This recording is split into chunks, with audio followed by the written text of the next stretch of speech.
Good morning. You listen to FloorDaily.net, and I'm Kemp Harr. I'm in Calhoun, Georgia, and I'm with Russ Rogg, the president and CEO of Metroflor. Russ, how you doing? Very good, Kemp. Thanks for being with me today. It's good to talk to you.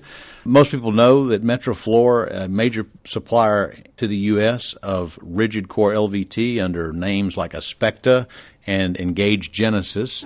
First quick question, how's business for you so far?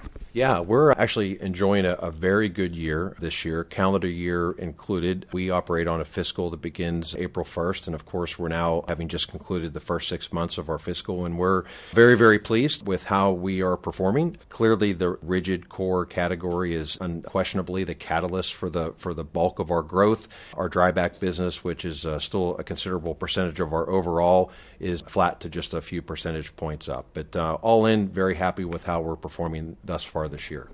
I'm not surprised to hear this from you. You know, John Ball, an analyst that covers the interior finishes companies that are publicly traded, wrote a big report on the growth in the total flooring business and said the majority of the growth is coming from rigid LVT, and that's where your focus, so not surprised. One of the things I thought I'd talk to you about, if you don't mind, since most of the rigid core comes out of China and there's these tariffs that have been announced that are 10% now and potentially 25% in the first of the year, if you could help our listeners understand what a FOB factory tariff in China, how that affects the landed cost, and then how that affects the next level of sale to, in the case of your company, the distributor, sure. But with other folks, it might be a retailer. Can you help us with that? Yeah, sure. So, everybody's familiar, of course, with the fact that the most recent round of tariffs that went into effect on any goods coming into the United States, any goods that were affected by the tariff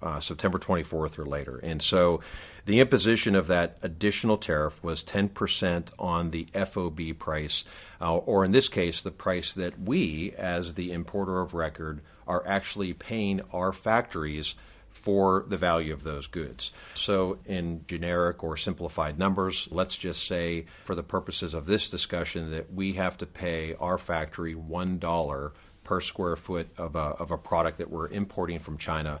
The 10% tariff is based on that $1.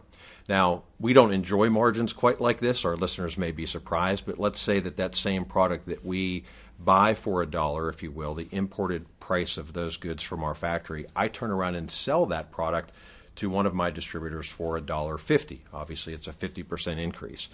So the 10% tariff has nothing to do with the $1.50 sell price that I charge my customers. It has everything to do with simply the amount Metroflor pays for that incoming product. So in short, we did not, as a manufacturer, choose to impose or pass through a full 10% of what would be the landed cost to our customer. We came up with a formula and elected to pass through about 6.5%. So the other factor, aside from the differential between the FOB price and what might be our sell price to a customer, Kemp, is freight.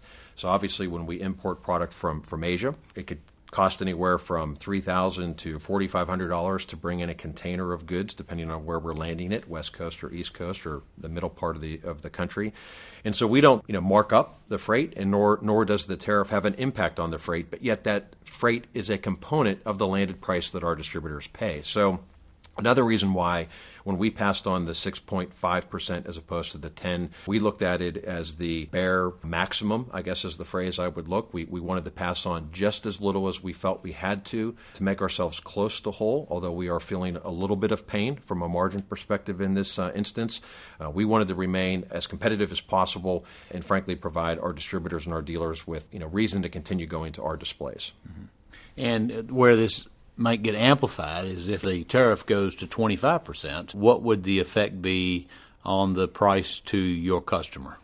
Yeah, I think it's without citing a specific percentage, but I would tell you that the same ratio would likely hold true. So if in the example that I provided, a 10% tariff on the FOB cost of goods resulted in our passing on 6.5%, of course, if it goes to 25%, there would be a proportionate pass-through, but it would not be 25%. It would be something less than that. We'll cross that bridge when we come to it. Unfortunately, all indications are is that we will have to face that, sooner rather than later. But once more, we're going to try to keep our products as competitive as we possibly can in the marketplace. Mm-hmm.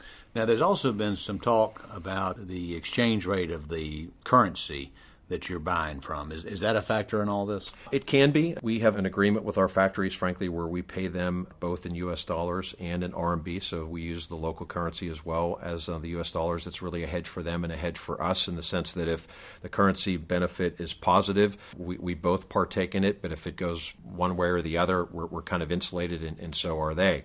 Long story short, there is a favorability right now to the exchange rate, but it's so fluid that it's not something that we really use in our calculations relative to cost and sell price and margin. Sometimes it's better for us, and sometimes it isn't so good. The way that we sell to our customers, as I described, is we insulate them from fluctuations in currency. We insulate them from fluctuations in freight. We field all of that as it goes up and down. And this is really the first time it was really out of our control relative to the duty where we had to at least pass on a portion of that. I've covered this time and time again and don't want to dwell on it, but the interesting part of this whole tariff situation is that it's a Section 301 tariff, which is to, I guess, punish the countries that are stealing intellectual property. And in the case of rigid core LVT, which is completely, almost 100% sourced in China, that product was developed over there. So probably should not have fallen into this situation, and since it is the biggest growth category, will have an effect on the business, don't you think?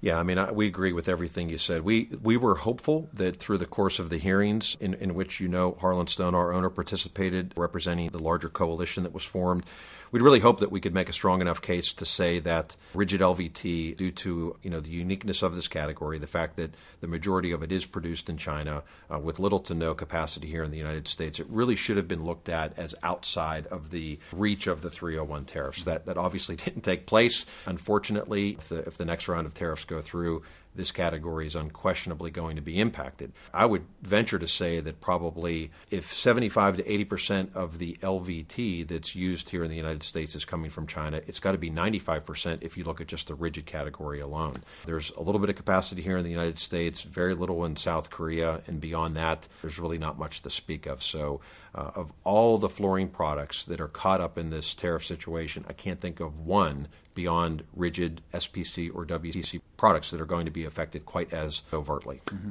All right, Russ, thanks for explaining that for our listeners' benefit. Again, been talking to Russ Rogg, the president and CEO of Metroflor, and you've been listening to Kemp Harr and FloorDaily.net.